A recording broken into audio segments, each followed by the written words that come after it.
कौन सा समाचार रहा सुर्खियों में, किस घटना को नहीं मिल पाया मीडिया में स्थान, कौन सी खबर सही जगह से चूकी, क्यों चली गई फ्रंट पेज की न्यूज भीतर के पन्नों पर, कौन से लेख का क्या है सार, क्या रहा हर दिन का खास, आप देखेंगे सलिल संदेश के साथ। अब प्रस्तुत है सोशल मीडिया के हर प्लेटफॉर्म पर मोदी का समाचार रोक। नमस्कार, सलिल संदेश के समाचार प्रभाग में आपका स्वागत है। मैं मोहनलाल मोदी रोजाना की तरह फिर एक बार आपके सामने उपस्थित हूँ समाचारों की समीक्षा को लेकर। आज हम फिर देखेंगे खबर कहाँ थी, कहाँ चली गई, कहाँ होना चाहिए था और कोई खबर विशिष्ट स्थान पर क्यों जगह पाने में सफल रही। आज शुरुआत पत्रिका से करेंगे। पत्रिका में एक सेकेंड लीड खबर है, ये अफसर है या गुंडे। सीएम बोले जनसेवा में आचरण की मर्यादा से समझौता स्वीकार नहीं, दो बड़ी कार्रवाइयां की। खबर चंबल और ग्वालियर संभाग की है।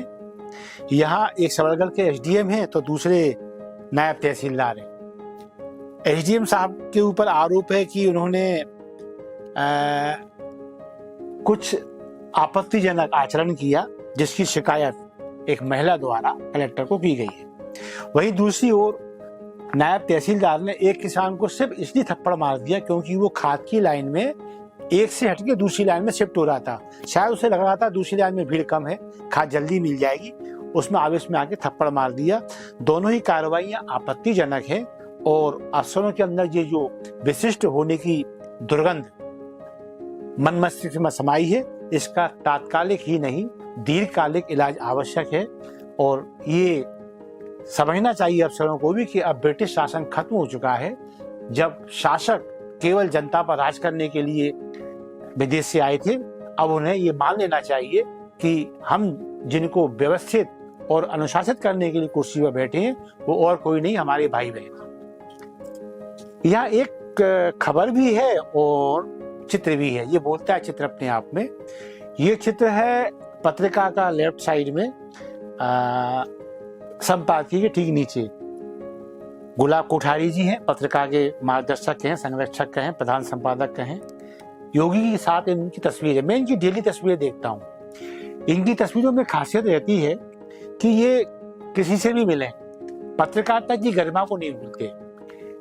ये या तो इनका दृष्टिकोण समूचा प्रशासन तंत्र समझ गया है शायद कि गुलाब कोठारी जी किस गरिमा के अनुकूल आचरण चाहते हैं और किस गरिमा के अनुकूल आचरण करते हैं, तो उनको बदले में वही मिलता है। अब आज जैसे योगी जी को वो कोई स्मृति चिन्ह दे रहे हैं या योगी उन्हें कोई स्मृति चिन्ह दे रहे हैं, इसमें भेद कर पाना मुश्किल है। कैप्शन स्पष्ट करता है कि हो क्या रहा है।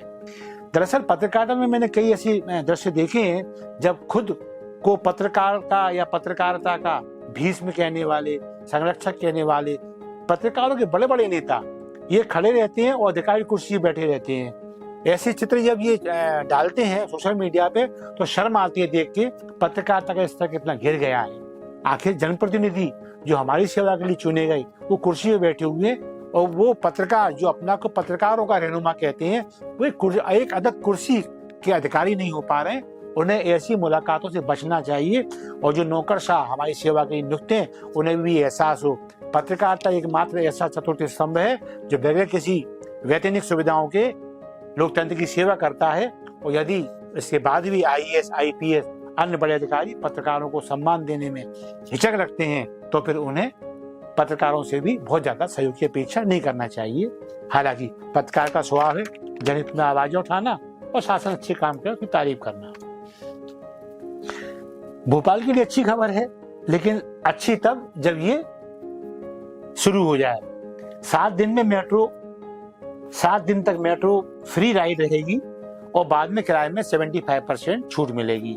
यानी मेट्रो भोपाल में शुरू होने वाली है, वो होने जा रही है।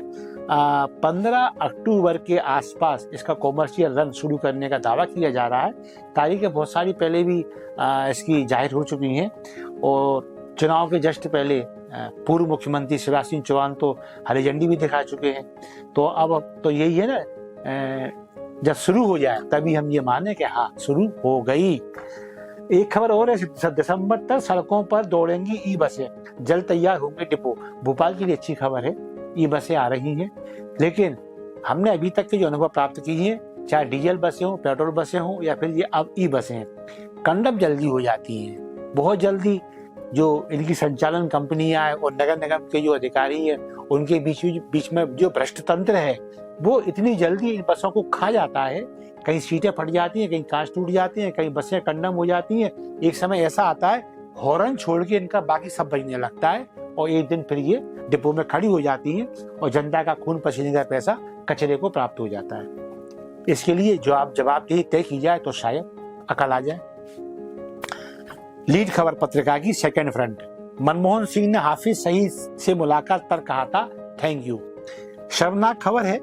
हालांकि प्रजातंत्र लोकतंत्र की अपनी मजबूरियां होती हैं। कई बार हम पड़ोसी देश पाकिस्तान से सिर्फ इसलिए बात करना चाहते हैं कि शांति बनी रहे। ये हमारा आत्मसमर्पण नहीं है, बड़ा होने का बड़प्पन है हमारा। कहते हैं मुखिया जो बड़ा होता है परिवार का, उसे कई बार अपने दुष्ट बेटे को या एक कहना चाहिए अनुशासित गैर अनुशासित परिवार के सदस्य को अपने प्रभाव में लाने के लिए पहल करना पड़ती है, उससे बातचीत करना पड़ती है। संभवतः इसी वार्ता का एक पार्ट रहा हूं जब यासीन मलिक जैसे लोगों से प्रधानमंत्री मनमोहन सिंह हाथ मिलाते दिखाई देते हैं। तो ये अफसोसजनक तस्वीर भी है कि हम इतनी अच्छी सेना के कहना चाहिए संरक्षण में हैं, हमारा लोकतंत्र बहुत मजबूत है, इसके बावजूद भी अगर हमें आतंकवादियों से बात करना पड़ती है, वो भी कश्मीर के मसले पर, तो ये दुर्भाग्यपूर्ण ही है। और तरस आता है ऐसे डिप्लोमेट्स पर और ऐसे हमारे देश के मुखियाओं पर जो इतना भी नहीं सोच सकते कि हाँ, हम आतंकवादियों के बीच में रहे बगैर, उनको लिए बगैर पाकिस्तान से दो टूक बात करेंगे और फिर वो जिस पूजा का हकदार है उस पूजा के माध्यम से उसका शमन किया जाएगा। विदेशों में जो भारतीयों को निशाना बनाने का एक क्रम चल रहा है, ये नस्ल भेद का भी एक प्रारूप है। यहां देखा जाता है कई बार ब्लैक मैन, काले आदमी, इनको निशाना बनाया जाता है, गोली मार दी जाती है, सामूहिक भीड़ इन्हें हमला करके मार देती है और ये चल रहा है। तो अमेरिका के स्तर पर इसकी जितनी भी आलोचना संभव है की जानी चाहिए और भारतीय जो वहां पे भारतीय मूल के लोगों का हमला है वो इसका विरोध कर भी रहा है। लेकिन मैं भारत के उन लोगों को इससे सीख लेने की अपील करूंगा जो कभी अल्पसंख्यक होने का रोना रोकर तो कभी कुछ और रोना रोकर भारत पर अनर्गल आरोप लगाते रहते हैं, जबकि बहुत एक इंडियन होने के नाते गर्व के साथ मैं एक जिम्मेदार पत्रकार के रूप में ये मानता हूं कि यदि सभी नस्ल और सभी वर्ग कहीं सुरक्षित हैं और सुखी हैं तो उस जमीन का नाम भारत देश है। एक कार्टून, आज कार्टून लेने का मन हुआ, पत्रिका का ही कार्टून है सेकंड फ्रंट पर। इसमें बड़ी अमीरी, देश में हर 20 मिनट में एक परिवार बना करोड़पति। यहाँ एक नेता दूसरे से कमेंट कर रहा है, सर आपकी केवल बीपी और शुगर बढ़ती है। तो ये तो जनप्रतिनिधि और नेताओं की आराम पसंदगी का नतीजा है कि उनके पेट जल्दी बढ़ते हैं। तो इसके लिए दोष उनका, किसी और का नहीं। और बड़ी अमीरी, ये बड़ा क्वेश्चन मार्क है कि हर 20 मिनट में एक करोड़पति बढ़ रहा है भारत के अंदर। तो हमारा सवाल केवल इतना सा ही है कि करोड़पति तो बढ़ रहे हैं, बात तो तब है जो सैकड़ापति हैं वो हजारपति बने, जो हजारपति हैं वो लखपति बने। तब ये माना जाएगा कि देश का जो निम्न वर्ग है, देश का जो मध्यम निम्न वर्ग है और देश का जो मध्यम वर्ग है वो तरक्की कर रहा है। यदि करोड़पति बढ़ते हैं तो फिर ये बहुत ज्यादा उत्साहजनक खबर नहीं है। सरकार मध्य प्रदेश की हो या केंद्र की अथवा विभिन्न राज्य के लोग हो, उन्हें इस बात पर ध्यान रखना चाहिए। असल तरक्की तब मानी जाती है जब निम्न वर्गीय, मध्यम निम्न वर्गीय और मध्यम वर्गीय लोग तरक्की करते हैं और देश आगे बढ़ता है। तो शायद शासन को ये बात समझ में आ जाए। नवभारत के फ्रंट पेज की एक सिंगल कॉलम खबर है, लेकिन लीड जगह दी गई है एक नजर में। सिंगल खबर है, ज्योतिरादित्य सिंधिया का फोटो है, वैश्विक डाक संघ में फिर चुना गया भारत। ये भारत के लिए बड़ी बात है और ये बड़ी बात तब है जब हमारे अभी तक की सरकारें हैं, डाक विभाग को उन्होंने बहुत अच्छे तरीके से हैंडल नहीं किया। डाक विभाग को उस प्राथमिकता से नहीं लिया गया जिसका वो हकदार है। दरअसल डाक विभाग जो है वो हमारे इमोशंस, हमारे संस्कारों, हमारी संस्कृति को आदान प्रदान का प्रमुख जरिया रहा है। चिट्ठी का आदान प्रदान इस भारत के संस्कार संस्कृति में समाहित हैं। ऐसे विभाग को यदि नजरअंदाज किया जाए तो बीच में ये समय आ गया था जब लोग मानने लगे थे कि कोरियर क्षेत्र में जो बाजार बढ़ रहा है अरबों खरबों का, इसमें जो मलाई काट रहे हैं लोग भ्रष्ट करंदों से मिलकर। दरअसल इस डाक विभाग में भी ऐसे भ्रष्ट लोग बैठे हैं जो अपने फायदे के लिए अपने विभाग के कर्मचारियों अधिकारियों की बलि चढ़ा देते हैं और उनकी देखरेख में कोरियर का क्षेत्र तो आगे बढ़ जाता है, लेकिन जिस क्षेत्र में यहाँ प्रशिक्षकों की टीम है, प्रशिक्षितों की टीम है, वो क्षेत्र पीछे रह जाता है। तो अंडरस्टूड है, लोग ईमानदार नहीं है, भ्रष्ट हैं। हाँ, सिंधिया के हाथ में कमान आई है तो ये कहा जाता है जिस विभाग को सिंधिया संभालते हैं उसे चमकाने में कोई कसर शेष नहीं छोड़ते। ये उन्हीं के प्रयास का प्रतिफल माना जाएगा कि आज हमारा डाक विभाग वैश्विक डाक संघ में फिर से चुना गया है। ये बड़ी बात है और सिंधिया जी को शुभकामनाएं। कल एक बड़ा दिल को चुभने वाला वक्तव्य और दृश्य विभिन्न चैनलों में देखने को मिला। सोशल मीडिया से लेकर हर प्लेटफॉर्म पर ये बात सामने आई कि कल राहुल गांधी ने ज़ेन जेट वर्ग से कुछ ऐसी अपील कर दी जैसा वो नेपाल में देख चुके हैं। दरअसल ये कामना करना ही पहली बात तो बहुत अच्छा लक्षण नहीं है राजनीति का, कि जैसा नेपाल में परिवर्तन कर दिया, ज़ेन जेट को सड़कों पर निकलना चाहिए। और भाई आपको लग रहा है यदि वोटों की चोरी हो रही है तो पहली बात तो ये कि मैं यदि मेरे नाम को लेकर मेरा नाम या तो कहीं काटा जाता या षड्यंत्र के तहत कहीं जोड़ा जाता तो मैं व्यक्तिगत रूप से इसकी अपील चुनाव आयोग में ही करता। यदि मैं भाजपा समर्थित हूँ तो मैं भाजपा के बीएलए के पास जाता कि भाई मुझे सपोर्ट करो। यदि मैं कांग्रेस समर्थित मतदाता हूँ तो मैं कांग्रेस के बीएलए के पास जाता, प्लीज कोऑपरेट मी। और यदि मैं एक निष्पक्ष कहना चाहिए किसी अन्य दल का समर्थक हूँ, बीएलए मुझे उपलब्ध नहीं है, तो मैं फिर बीएलओ जो शासन या ईसी द्वारा नियुक्त होता है उसके पास जाता। तो ये स्वाभाविक प्रक्रिया है कि जिस तरह के राहुल गांधी आरोप लगाते हैं वोट चोरी के, ये दरअसल एक पब्लिक स्टंट दिखाई देता है, ये पब्लिसिटी स्टंट दिखाई देता है। क्योंकि जब भी कोई नाम काटा जोड़ा जाता है, बूथ के बीएलए जो राजनीतिक दलों से प्रतिनिधि होते हैं और बूथ का बीएलओ जो ईसी द्वारा नियुक्त होता है, इन सभी की मंडली मिलकर आपत्तियों पर और आवेदनों पर गौर करते हैं। बकायदा क्रॉस होता है बीएलओ में और बीएलए में बहस होती है, और जब सब मुतमईन हो जाते हैं कि हाँ मामला जायज है, उसके बाद कार्रवाई होती है। अब इसके बाद फिर ये आरोप लगाना कि ईसी बेईमान है, मशीनें बेईमान है और कोर्ट में नहीं जाना, जबकि ईसी भी कई बार कह चुकी है कि यदि आपको लगता है कि हम बेईमानी कर रहे हैं तो आपको कोर्ट में जाना चाहिए, तथ्य प्रस्तुत करना चाहिए, ताकि हम अदालती आदेश की रोशनी में और बेहतर कर पाए। लेकिन हम मुतमईन हैं, हम आश्वस्त हैं और हमें भरोसा है राहुल गांधी कोर्ट में नहीं जाएंगे। बिहार चुनाव तक उनका ये प्रलाप चलता रहेगा। संविधान खतरे में है और वोट की चोरी हो रही है। दैनिक जागरण सेकेंड लीड है, असम राइफल के काफिले पर हमला, 2 जवान शहीद। मणिपुर का मामला है, मणिपुर को लेकर चिंता का विषय है। लंबा समय हो गया, शांति स्थापना देखने को दूर दूर नहीं मिल रही। ठीक है, पहले से हिंसा थोड़ी कम हुई है, लेकिन चिंता की बात यही है कि अभी हाल ही में प्रधानमंत्री नरेंद्र मोदी ने इस क्षेत्र का दौरा किया, आश्वस्त किया शांति की राह पर लौटिए, हम मणिपुर को दोबारा विकास की राह में उसी स्थान पर खड़ा करेंगे जहां शेष भारत खड़ा हुआ है।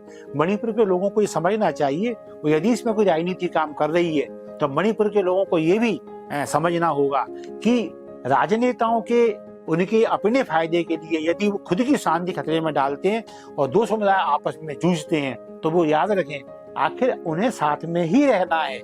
यदि इसका कोई संभव इलाज होता तो अभी तक हो चुका होता।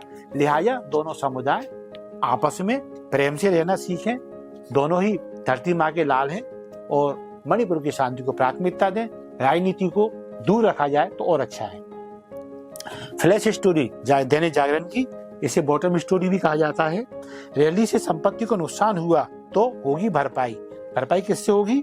राजनीतिक दलों को रैली सभा से पहले जमा करना होगी सुरक्षा राशि। खबर अच्छी है, लेकिन इसमें और सुधार की आवश्यकता है। आजकल हम देखते हैं राजनीतिक दल हड़ताल का आह्वान करते हैं, रैली निकालते हैं, धरना प्रदर्शन करते हैं। इस बीच जो अचानक तोड़फोड़ शुरू हो जाती है, पब्लिक संपत्ति का नाश होता है, व्यक्तिगत संपत्तियां जला दी जाती हैं, तो रिकवरी नहीं होती। जांच होती है और जांच के बाद थोड़ी बहुत कोई राहत राशि पीड़ितों को मिल गई तो ठीक है, वरना फिर मामला लाल किताबों में बंद हो जाता है। दरअसल आवश्यकता इस चीज की है कि जिस पार्टी द्वारा कोई आयोजन किया जा रहा है, उससे पहले तो निश्चित एक संख्या मांगी जाए कि कितने संख्या में आप निकलेंगे, ताकि उसके अनुकूल सुरक्षा के बंदोबस्त हो सके। दूसरी बात, यदि उस कार्यक्रम के दौरान अफरा तफरी मचती है, निसंदेह उस पार्टी के मुखिया के खिलाफ केस पंजीबद्ध होना चाहिए और रिकवरी 100% आयोजकों से होनी आवश्यक है, यदि जांच में ये पाया जाता है कि उस कार्यक्रम में बाहरी असामाजिक तत्व नहीं थे। नंबर 3, यदि उन असामाजिक तत्वों के खिलाफ कार्रवाई होती है, कड़ी कार्रवाई होती है, दंडात्मक कार्रवाई होती है, तो इन नेताओं को उसमें ना घुसड़ने की आवश्यकता नहीं है। और यदि वो ऐसा करते हैं तो प्रतिपादित है कि ये लोग उन्हीं के हैं और वसूली पार्टी से होनी चाहिए। पार्टी कोई भी हो, सत्ता पक्ष हो, विपक्ष हो। जागरण के फ्रंट पेज पर यही हाइलाइट्स रहे। अब बात करते दैनिक भास्कर की। और दिनों की अपेक्षा दैनिक भास्कर को अंतिम क्रम में लिया है। लीड स्टोरी से शुरुआत करेंगे। Dainik Bhaskar second front lead story, इसमें 28 गन लाइसेंस रद्द होने की खबर है और जिन लोगों के लाइसेंस रद्द हुए इनमें से 2 लोगों के पास 1 लाख कारतूस का कोटा था। 4 लोगों के ऊपर आपराधिक रिकॉर्ड भी देखने में आई। ये शूटर्स को लेकर खबर है। अभी हाल ही में मालूम चला कि जिन शूटर्स को प्रैक्टिस के लिए लाखों कारतूस दिए जाते हैं, ये कारतूस कहीं ना कहीं क्रिमिनल एक्टिविटीज में भी उपयोग हो रहे हैं और उसी जांच का परिणाम है कि आज 28 लोगों के गन लाइसेंस रद्द हुए हैं। अच्छी खबर है।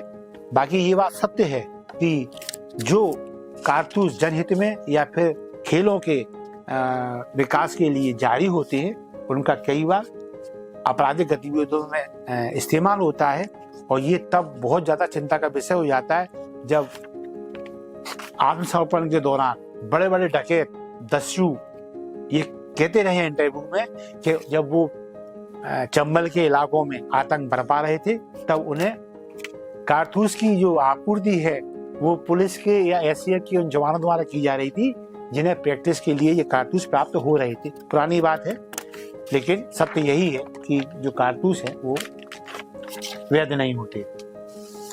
भोपाल को लेकर खबर है भोपाल के फ्रंट पेज पर, स्वच्छता सर्वे खत्म, गंदगी की शिकायतें 50% बढ़ गई, निगम में जिन स्थानों को संवारा अब वहां कचरे के ढेर। दरअसल भोपाल की एक फितरत देखने में आई है नगर निगम की कि जब स्वच्छता सर्वे शुरू होता है तो ये गंदगी वाले इलाकों को चित्रों से ढक देते हैं और जहाँ कहीं लगता है चित्र असंभव नहीं है वहां पर ग्रीन नेट लगा देते हैं। इसे सफाई नहीं कहते, सफाई को छुपाना कहते हैं इसे। यही कारण है कि भोपाल इंदौर के समकक्ष तब नहीं खड़ा हो पा रहा जब भोपाल राजधानी के रूप में चिन्हित है। नंबर 2, आज भी भोपाल के अधिकांश इलाकों में गंदगी है और इसमें सबसे बड़ी शर्म की और कहना चाहिए आलोचना की बात यह है कि वो सर्वेक्षण करने वाले लोग, वो पर्यवेक्षक उन इलाकों में पहुंचते ही नहीं है जहां असल मायने में भोपाल गंदगी से बजबजा रहा है। नगर निगम सीख ले तो अच्छा है, वरना पीछे जाना तय है। ये भोपाल का ही एक पेज है दैनिक भास्कर का, इसे मैं शायद 4 नंबर पेज कहूंगा, थर्ड फ्रंट के पहले का। इसमें एक अच्छी खबर है, मध्य प्रदेश ने एक दिन में 1871, सॉरी ये तो 18,071 हो गया, 18,000 यूनिट ब्लड इकट्ठा किया, क्योंकि देश में प्रधानमंत्री नरेंद्र मोदी का जन्मदिन था। ये एक अच्छा लक्षण है। आज जब हम जन्मदिन के अवसर पर देखने को मिलता है कि 4 सेव फल बांटे, 14 फोटो खिंचाए और 140 अखबारों में उनको प्रचारित किया। जैसे फल ना देके वो एक मरीज को सेव का एक टुकड़ा देकर उसे बड़े भारी स्तर पर अनुग्रहित कर रहे हैं, क्योंकि नरेंद्र मोदी ने पहले कह दिया था मेरे जन्मदिन पर बहुत ज्यादा प्रदर्शन ना हो, हाँ करना है तो सेवा करो और सेवा पखवाड़ा मनाओ।